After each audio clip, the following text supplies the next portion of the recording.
I don't care.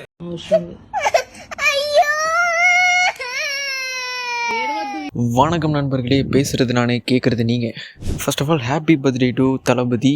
Jananayagan glimpse விட்டுருக்காங்க. நான் expect பண்ணது ஒரு பாட்டு வரும் அப்படின்னு நினச்சிட்டு இருந்தேன். பரவாயில்ல, ஒரு கிளிம்ஸ் விட்டுருக்காங்க. ஸோ இன்றைக்கி இந்த கிளிம்ஸை பற்றி தான் பேச போகிறோம். கொஞ்சம் நான் டிசப்பாயிண்டட் தான். ஏன் அப்படிங்கிறத வந்து நான் இந்த வீடியோவில் பேசுகிறேன். ஃபர்ஸ்ட் ஆஃப் ஆல் போஸ்டர்லேருந்தே ஆரம்பிக்கலாமா? போஸ்டர் பார்த்தீங்கன்னா வாரிசு படத்தோட ஃபஸ்ட்டு போஸ்டர் இருக்குல்ல, ஸோ அந்த கலர் பேட்டர்ன் அதுதான் எனக்கு ஞாபகம் வந்துச்சு. தென் அப்படியே இந்த ஃபோட்டோ ஜூம் பண்ணி பார்த்தீங்கன்னா தளபதி வந்து முருகனோட வேலை டாலரை போட்டிருக்காரு. எனக்கு அப்படியே லியோ தான் ஞாபகம் வரான். லியோ வந்துட்டு இப்படி தான் அவரோட ஹோலி கிராஸ் வந்து டாலரை போட்டிருப்பாரு. இதில் வந்து பார்த்திங்கன்னா முருகனோட வேலை டாலரை போட்டிருக்காரு. இந்த லுக்கும் பார்த்திங்கன்னா லைட்டாக லியோவை தான் எனக்கு ரிசம்பிள் பண்ணுது. சேம் அந்த சீட்டும் பார்த்திங்கன்னா லியோ கிளைமேக்ஸில் வந்து சேம் அதே சீட்டு, இதுவும் அதே சீட்டு. ஒரு வேளை லியோ 3 இருக்குமோ? லியோ 2 வரல, லியோ 3. லைட்டாக எனக்கு இந்த கிளிம்ஸ் பார்க்கும்போது லைட்டாக அந்த தெலுங்கு வாடை அடிக்குது. கேசரி கேள்விப்பட்டிருப்பீங்க, கேசரி படத்தோட ரீமேக்குன்ட்டு. என்னடே ரீமேக் பண்ணுற சரி, வேறு படமே கிடைக்கலையா? போய் கேசரியை போய் கிண்டி வச்சிருக்கியடா. ஆனால் நிறைய பேர் இந்த படம் வந்து ஃபுல் ரீமேக் இல்லை ப்ரோ, அந்த கேசரி படத்துலேருந்து ஒரு சீனை மட்டும் காப்பிரைட் வாங்கி இந்த படத்தில் யூஸ் பண்ணியிருக்காங்கன்னு சொல்கிறாங்க. எந்த அளவுக்கு உண்மைன்னு தெரியல. படம் மேலே எனக்கு நம்பிக்கையே போச்சு. தமிழ் டைரக்டர்ஸ் எல்லாம் தெலுங்கு படம் மாதிரி எடுக்கிறானுங்க, தெலுங்கு டைரக்டர்ஸ் எல்லாம் தமிழ் படம் மாதிரி எடுக்கிறானுங்க. என்னடா நினச்சிட்டு இருக்கீங்க? கடைசி படம்டா, ஃபேரவல் படம். கொஞ்சம் பார்த்து பண்ணுற ஹெச் வினோத்து, ஏதாவது ஆச்சு.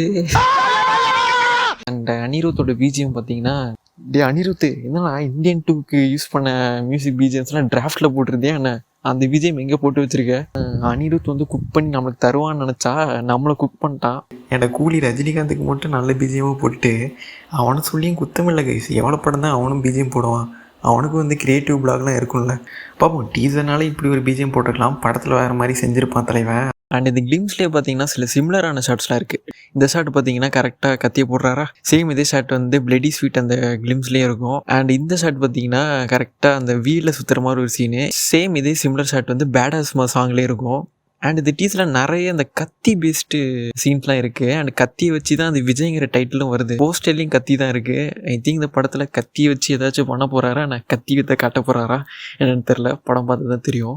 அண்ட் இந்த படத்தில் நம்ம விஜய் வந்து ஒரு பேட் காப்பாக வர போகிறாருன்னு நினைக்கிறேன். ஏன்னா அவரோட லுக்கு, அவரோட மேனரிசம் எல்லாமே வந்து ஒரு பேட் காப் அந்த மாதிரி தான் இருக்குது. இது சேம் லைக் அந்த ஜில்லா படத்துலையும் சேம் அதே மாதிரி தான் இருப்பார். ஒரு ரவுடி கும்பல்லேருந்து ஒரு போலீஸ் ஆஃபீஸர் ஆகிற மாதிரி கொஞ்சம் மோசமான ஒரு பேட் காப்பாக தான் நடிக்க போகிறாருன்னு நினைக்கிறேன். அண்ட் இந்த ஷாட்டில் பார்த்தீங்கன்னா தலைவர் விஜய் பிடிச்சிக்கிற அந்த கத்தியோட ஸ்வேடில் வந்து தளபதிங்கன்னு எழுதியிருக்கு. அந்த ஹோலில் இருக்கிற லெட்டர்ஸ் பார்த்தாலே தெரியும் தளபதிங்கிற பேட்டர்ன் தான் இருக்குது அதுக்குள்ளே. ஆக்சுவலாக நான் எக்ஸ்பெக்ட் பண்ணது வந்து கொஞ்சம் வேறு மாதிரி எதிர்பார்த்தாங்க. இது லாஸ்ட் ஃபிலிம் வேறு. நாங்களாம் ஃபஸ்ட்டு டைம் இப்படி ஒரு அப்டேட்டே இல்லாத ஒரு பர்த்டே வந்து நாங்கள் பார்க்குறோம். ஏன்னா தளபதியோட அந்த பர்த்டே மந்தே வந்துருச்சுனாலே ஒரு காமன் டிபி, பசங்களோட எடிட்டு அப்படிங்கிற மாதிரி ஒரு வைபாகவே போவோம். பட் இந்த பர்த்டே வந்து பார்த்திங்கன்னா எனக்கு வந்து ஒரு வைபே இல்லை. ஆக்சுவலாக காமன் டிபியும் பெருசாக இல்லை, பெருசாக யாருமே எடிட்டும் பண்ணல. அப்பப்போ அந்த ப்ரொடக்ஷன் ஹவுஸ் மட்டும் அவங்க யூடியூப் சேனலில் இப்போ போட்டுக்கிட்டானுங்க. இருந்தாலும் பசங்க வந்து லைக் ஸ்டேட்டஸ் போட்டு வைக்கிறது அந்த மாதிரி நான் எதுவுமே அவ்வளோக்கா பார்க்கல. ஒரு ட்ரையான பர்த்டேவை வந்து நான் இப்போ தான் ஃபஸ்ட் டைம் எக்ஸ்பீரியன்ஸ் பண்ணுறேன் அண்ணாக்கு. எனக்கு எப்போ இந்த படத்தோட டைரக்டர் ஹெச் வினோத்துன்னு சொன்னாங்களோ எனக்கு அப்போவே நீ ஊருக்கு கிளம்பு, நீ ஊருக்கு கிளம்புன்னு கக்கூச நார் அடிச்சுட்டு சவுண்ட் அவுட்ற.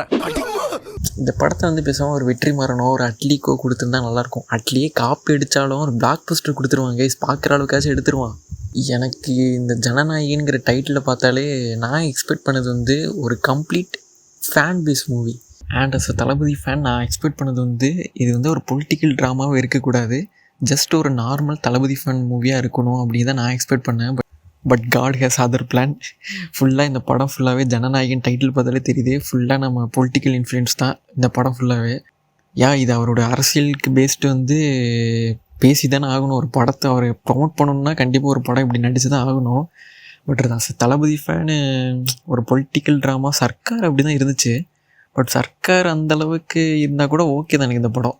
ஃபுல் பொலிட்டிக்கல் இன்ஃப்ளூயன்ஸாக இருக்கணும் அப்படி இருந்துச்சுன்னா கொஞ்சம் டிசப்பாயிண்ட் ஆயிடுவேன். தளபதி ஃபேன்ஸ் இதுதான் நம்ம லாஸ்ட் படம்னு சொல்லிக்கிறாங்க. பட் அண்ணன் மனசு வச்சா அடுத்த லியோ 2 மாஸ்டர் 2லாம் நடக்க வாய்ப்பு இருக்குது. என்னன்னாக படம் இதான் லாஸ்ட் படம்னா இருந்துச்சுன்னா நீ ரிங்டோன் கிடையாது, பாட்டு கிடையாது, இதான் லாஸ்ட் ஃபிலிமாக இருந்துச்சுன்னா, பட் இதுதான் லாஸ்ட் ஃபிலிமாக இருக்கக்கூடாதுன்னு நினைக்கிறேன். ஏன்னா இந்த படத்து மேலே எனக்கு பெருசாக நம்பிக்கை இல்லை.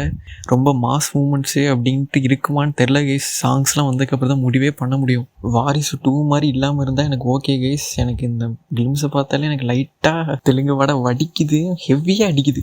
படம் வந்து அடுத்த வருஷம் தான் ரிலீஸ் ஆக போகுது பொங்கலுக்கு.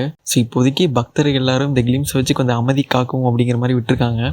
எண்ட் ஆஃப் தி டே தலைவர் வந்து இப்போ ஃபுல் பொலிட்டிக்ஸில் இறங்க போகிறாரு. அவ்வளோதான், அவரோட போர்ஷன்ஸ் எல்லாம் முடிஞ்சிருச்சு. ஜனநாயகன் படத்துக்கு பூஜா ஹெக்டேக்கும் முடிஞ்சிருச்சு. இந்த பூஜா ஹெக்டே பேர் வந்து பீஸ்டில் வந்து இணைஞ்சு என்னெல்லாம் ஆச்சு அப்படிங்கிறது வந்து நான் சொல்லி தெரிய வேணும்னு அவசியம் இல்லை. இந்த படம் ஆக்சுவலாக ரொம்ப மிட்டாக இருக்குமோ அப்படிங்கிற பயமும் இருக்குது. ஏன்னா கேசரி அப்படி மட்டும் வச்சுருந்தீங்கன்னா அவ்வளோதான், ஊற்றிக்க போது கைஸ்.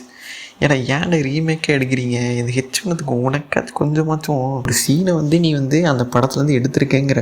அப்போ வந்து ஒரு 2 மணி நேரம் படத்தில் வந்து அந்த ஒரு சீனை மட்டும் உன்னால் யோசிக்க முடியல. அந்த சீன்ஸ்லாம் வந்து நீ உன்னால் யோசிக்க முடியுது, கரெக்டாக அந்த சீனை மட்டும் நீ வந்து யோசிக்க முடியல. ஏமா காப்பி அடிச்சுட்டு வந்திருக்கான். ஒரு ஆவரேஜான படம் அண்ணனோட கடைசி படமாக இருக்கக்கூடாதுன்னு நான் விரும்புகிறேன். ஓகே, கோட்டே வந்து கடைசி படமாக இருந்திருக்கலாமான்னு எல்லோரும் சொல்லிக்கிறீங்க. அதுவே வேணாம் கைஸ். இந்த படம் கடைசி படமா அப்படின்னு வேணால் இருக்கக்கூடாது. கடைசி படமாக இருக்கட்டும், நல்ல படமாக இருக்கட்டும் அப்படிங்கிறது தான் நான் என்னோட கருத்து. என்ன தான் சொல்லு, டீசர் அளவுக்கு மிட்டாக இருந்தாலும் தளபதியோட ஸ்வாகை பாடுறாடே இது போதுண்டா. எனக்கு வந்து ஸ்க்ரீனில் வந்து தளபதி வந்து பார்க்க மாட்டோமுங்கிற ஒரு கவலையும் இருக்குது, பார்க்கணும் அப்படிங்கிற ஒரு எதிர்பார்ப்பும் இருக்குது. ஓகே, ஸோ அதனால் மற்றபடி எனக்கு வந்து நான் எக்ஸ்பெக்ட் பண்ண வரைக்கும் இல்லைனாலும் தளபதியோட லுக் வைஸ் டிஃப்ரெண்ட்டாக இருக்குது, ஸ்வாகாக இருக்குது, பேடாஸாக இருக்குது. அதுவே எனக்கு போதும். ஸோ தளபதி ஃபேன் நான் கொஞ்சம் கும்புறதெல்லாம் எனக்கு இருக்குது. அதை தான் இங்கே கும்பிட்டேன். நான் எக்ஸ்பெக்ட் பண்ணது தளபதி இப்படி பார்க்கணுன்ட்டு இருந்தேன், டீசர் அப்படி இருக்குன்னு நினச்சேன். பட் படம் வரட்டும், படம் நான் அடுத்த வருஷம் தானே வருது. இருந்தாலும் ஆனால் பொலிட்டிக்ஸும் பண்ணு, படமும் நடி, அதுதான் என்னோடய ரிக்வெஸ்ட்டு. இனிமேல் ஸ்க்ரீனில் பார்க்க மாட்டோம் அப்படிங்கிற போது அது கொஞ்சம் கஷ்டமாக இருக்குது ப்ரோஸ்.